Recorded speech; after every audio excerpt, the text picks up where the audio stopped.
বিভিন্ন ধরনের আকার আবার আমাদের উপরে ভর করছে, আবার আমাদের স্বাধীনতা এবং সার্বভৌমত্বকে খামচে ধরার চেষ্টা করছে। আজকে আমাদের এই বিক্ষোভ সমাবেশ এবং মিছিলের মূল উদ্দেশ্য হল বাংলাদেশ বিরোধী সকল অপশক্তির বিরুদ্ধে আমাদের অবস্থান অত্যন্ত পরিষ্কার করে আবার জানান দেয়া।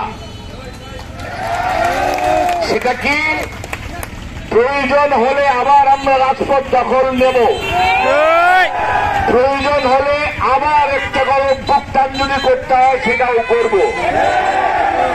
আপনারা জানেন গত 17 বছর আপনারা নিজেরাই কত ধরনের অন্যায় অত্যাচারের অবিচারের সম্মুখীন হয়েছেন।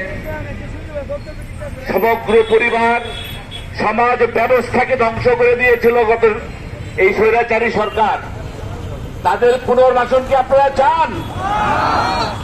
এই পুনর্বাসন প্রকল্প নিয়ে একটা মুনাফেক দল ছিলেন, মুনাফেক দলটাকে মুখে বলেন মুসলিম ইমানের কথা, বাংলাদেশের সৃষ্টি বলেন পাকিস্তানের সৃষ্টি বলেন, সকল সৃষ্টির বিরুদ্ধে যে দলটা সবসময় অবস্থান নিয়েছে, সেই মুনাফিক দল আবার আমাদের স্বাধীনতা এবং সার্বভৌমত্বের বিরুদ্ধে ষড়যন্ত্র করছে।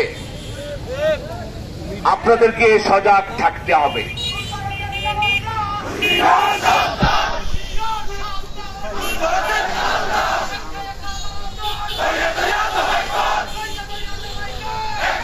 ধন্যবাদ। আপনারা দেখেছেন ডক্টর ইউনূস এবং আমাদের ভারপ্রাপ্ত চেয়ারম্যান তারেক রহমানের সাথে যখন মিটিং হলো, সেই মিটিং ছিল জাতীয় ঐক্যের প্রতীক, তাই না? আর তারপর থেকে ওদের গায়ে জ্বালা শুরু হয়ে গেছে। কি কারণে জ্বালা শুরু হয়েছে? কারণ দেখতেছে যে দেশ তো আবার সুন্দর করে পুনর্গঠিত হইয়া শহীদ জিয়ার আদর্শে বাংলাদেশ প্রতিষ্ঠিত হয়ে যাবে, ওদের আর হালুয়া রুটি বাদ জুটবে না। এই আশঙ্কা থেকেই তারা এহেন কোন অপকর্ম নাই যারা করে নাই। তাদের এক নেতা, আপনারা ইউটিউব সার্চ করে দেখবেন, বলে যে একদিন নাকি হাঁটু ধরবে আর 5 বছর আপনারা তাদের হাঁটু ধরবেন। এই হলো তাদের রাজনৈতিক আদর্শ।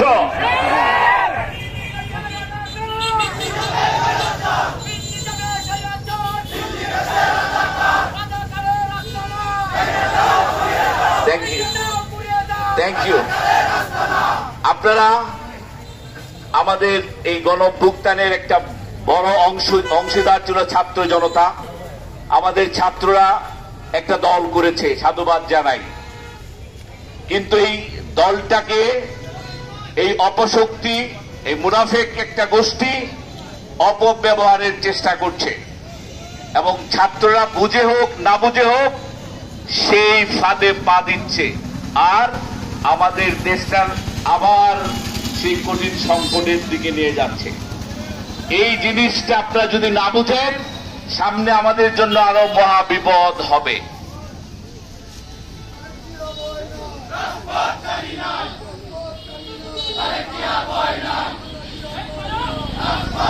ঠিক আছে, ঠিক আছে, থ্যাংক ইউ। আপনারা দেখেছেন মিটফোর্ড একটা হত্যাকাণ্ড হয়েছে, আমরা তার তীব্র নিন্দা জানিয়েছি, জানাই নাই? দল সর্বোচ্চ ব্যবস্থা গ্রহণ করেছে, করে নাই? একই দিনে জামাত কর্তৃক খুলনাতে একটা হত্যাকাণ্ড হয়েছে, হয়েছে না? কুমিল্লায় 3 জনকে মারা হয়েছে, আওয়াজ শুনছেন?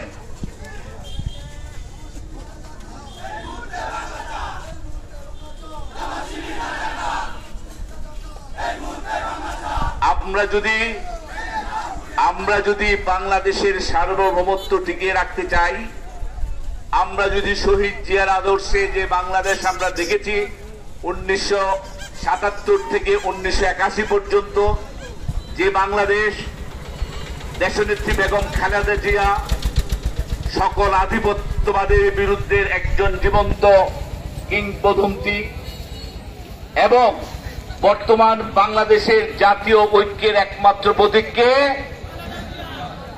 খালেদা জিয়া এবং তার যোগ্য উত্তরসূরি তারেক রহমান। সকল ষড়যন্ত্রের মূলে হল তারেক রহমানকে কিভাবে মানুষ থেকে বিচ্যুত করা যায়।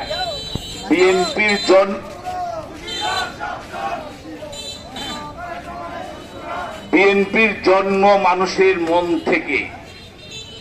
যতই চেষ্টা করেন না কেন শহীদ জিয়ার আদর্শ এবং দেশনেত্রী আপসীর নেত্রী বেগম খালেদা জিয়া, আমাদের প্রাণের স্পন্দন দেশনায়ক তারেক রহমানকে কোনোভাবেই বাংলার মানুষের কাছ থেকে পৃথক করতে পারবেন না। সকল ষড়যন্ত্র আমরা ঐক্যবদ্ধভাবে মোকাবেলা করব ইনশাআল্লাহ।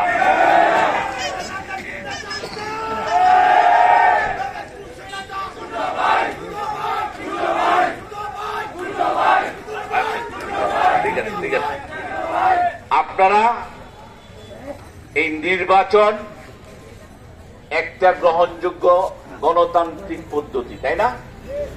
এই নির্বাচন যাতে না হয় তার জন্য যত ধরনের ব্যবস্থা গ্রহণ করা দরকার এই মুনাফেক পার্টি শুরু করে দিয়েছে।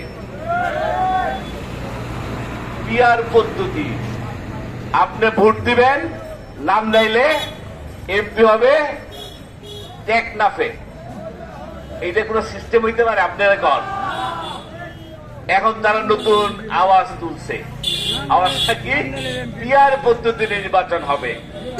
মানে দেশটাকে যতভাবে পারে আধিপত্যবাদের যে প্রেসক্রিপশন, সেই প্রেসক্রিপশন অনুযায়ী তারা শুধু মুখে যা বের করে এবং এই অস্থিতিশীল পরিস্থিতি সৃষ্টি করে। আমরা কি এই পিআর এই পদ্ধতি মানব কোনদিন? দরকার হলে আবার রাজপথে নামবো। আর বিএনপি যদি রাজপথে নামে এবার কি হবে সেটা কোনো জানা বাকি আছে কারো? অনুগ্রহপূর্বক